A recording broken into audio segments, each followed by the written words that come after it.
Aujourd'hui, je vous présente 4 choses que vous ne devriez jamais croire sur les douleurs au dos parce qu'elles peuvent faire en sorte que vous guérissiez moins vite, que vous restiez avec des séquelles. Et ces choses que je vous présente s'appuient sur une nouvelle étude scientifique qui a été publiée récemment ici au Canada. Alors, on commence dans quelques secondes.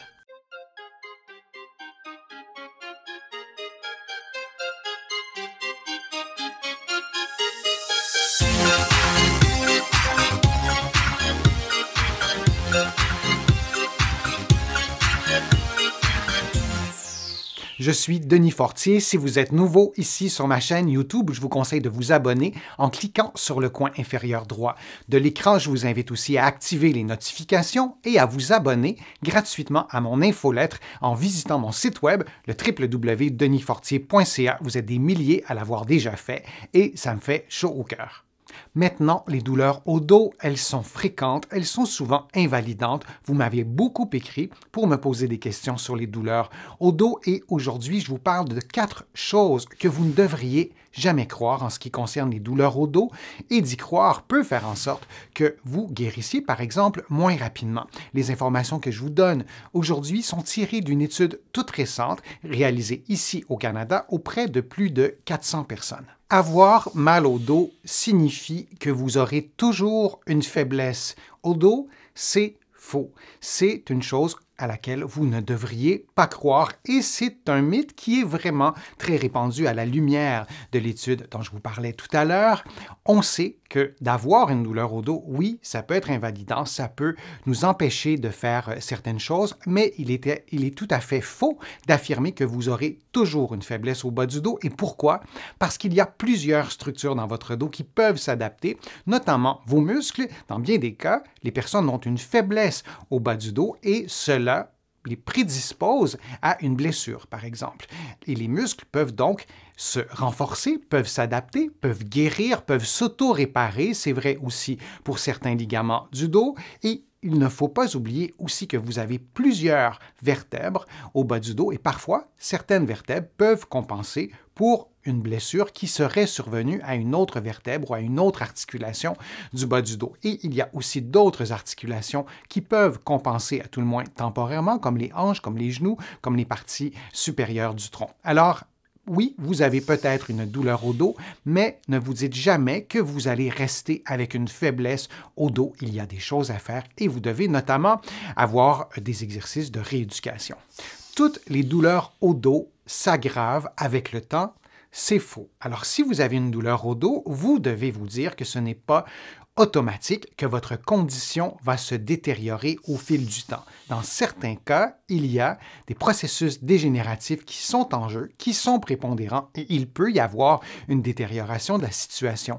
Par contre, lorsqu'on agit, lorsqu'on prend soin de soi, et je vous ai proposé plusieurs programmes d'exercice, par exemple sur ma chaîne YouTube, et lorsqu'on prend soin de soi, on arrive à freiner cette détérioration-là. Et il y a aussi d'autres types de problèmes au dos qui ne s'aggravent pas du tout et qui n'ont même pas de risque d'aggravation. Lorsqu'on a bien identifié la cause du problème, et c'est souvent quelque chose que vous faites, comme un mouvement brusque, ou quelque chose que vous ne faites pas, comme le fait d'être constamment immobile en position assise, eh bien, lorsqu'on a identifié la cause, on arrive bien souvent à régler le problème et il est donc faux de dire que tous les cas de douleurs au dos s'aggravent avec le temps. Un des plus grands mythes concernant les douleurs au dos concerne le repos. On dit souvent que le repos fait du bien, qu'on doit s'immobiliser pour laisser le dos guérir.